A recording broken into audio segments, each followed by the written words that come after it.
The reflection, ప్రతిబింబం. మియా చాలా రోజుల తరువాత పడుకోవాలని నిర్ణయించుకునేసరికి అర్ధరాత్రి అయింది. నైట్ స్టాండ్లో ఆమె ఫోన్ మ్రోగింది. ఆమె స్నేహితురాలు జెన్నీ నుండి ఒక మెసేజ్ వచ్చింది. ఏమిటి అంటే తలుపు లాక్ చేయమని ఆమె గుర్తు చేసింది. సగం నిద్రలో ఉన్న మియా కళ్ళు తిప్పుకుంది. మియా ఇంట్లో ఒంటరిగా ఉంది. ఈ మధ్య జెన్నీకి మతిస్థిమితం మించిపోయింది. నేను నిద్రపోయే ముందే తలుపు లాక్ చేసి మంచం ఎక్కాను అని తన మనసులో అనుకుంది. ఆమె నిద్రలోకి కూరుకుపోతున్న సమయంలో నేలపై ఏదో లాగుతున్నట్లుగా గోకడం వంటి చిన్న శబ్దం ఆమెకు వినిపించింది. అది గదిలో నుండి వచ్చింది. ఆమె హార్ట్ రేసింగ్ అయింది. దానిని ఆమె పెద్దగా పట్టించుకోలేదు. కానీ అప్పుడు ఆమె ఒక విచిత్రం గమనించింది.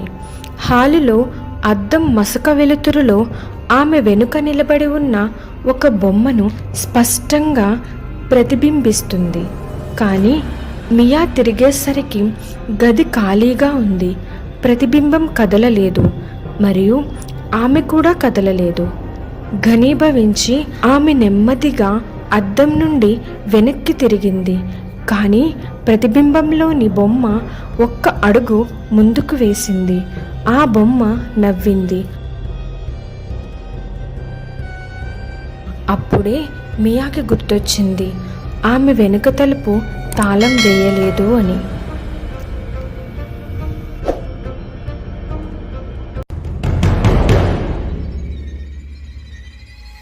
చివరి రైలు.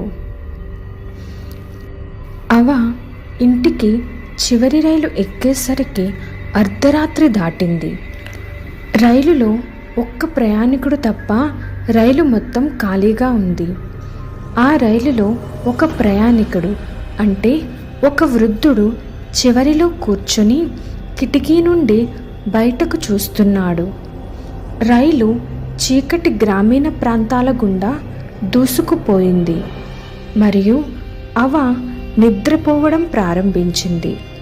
అకస్మాత్తుగా ఆమె వెనుక మృదువైన అడుగుల చప్పుడు వినిపించింది. ఆమె చుట్టూ తిరిగి ఆమె వృద్ధుడిని చూసింది. ఇప్పుడు కేవలం అంగుళాల దూరంలో నిలబడి అతని కళ్ళు విశాలంగా మరియు ఖాళీగా ఉన్నాయి. ఈ రైలు ఎక్కి ఉండకూడదు అని గుసగుసగా అన్నాడు వృద్ధుడు. అవ గుండె కొట్టుకుంటుంది. మీ ఉద్దేశ్యం ఏమిటి అని ఆమె తడబడుతోంది. ఆ వృద్ధుడు నవ్వి అతని నోరు అసహజంగా విస్తృతంగా విస్తరించింది. ఈ రైలు ఆగదు అని గట్టిగా చెప్పాడు. లైట్లు రెపరెపలాడాయి. ఒక్క సెకనులో రైలు ఆగింది. అవ రెప్ప వేసి చుట్టూ చూసేసరికి ఆ వ్యక్తి వెళ్ళిపోయాడు. తలుపులు తెరుచుకున్నాయి. చీకటి నిర్జన రైల్వే స్టేషన్ని వెల్లడి చేసింది. అయోమయంగా అవ దిగిపోయింది. రైలు దూరంగా వెళ్ళడం చూడడం కోసం ఆమె ఇంకా ఆ రైల్వే స్టేషన్ లోపలే ఉంది. స్టేషన్ మొత్తం ఖాళీగా ఉంది మరియు ఆమె ఫోన్కు సిగ్నల్ లేదు.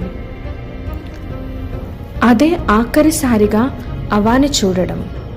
కానీ కొందరు వ్యక్తులు ఇలా చెబుతున్నారు. ఏమని అంటే అర్ధరాత్రి సమయంలో ఎప్పటికీ ఆగని రైలు నుంచి ఆమె పిలుస్తూ ఉంటుంది అని.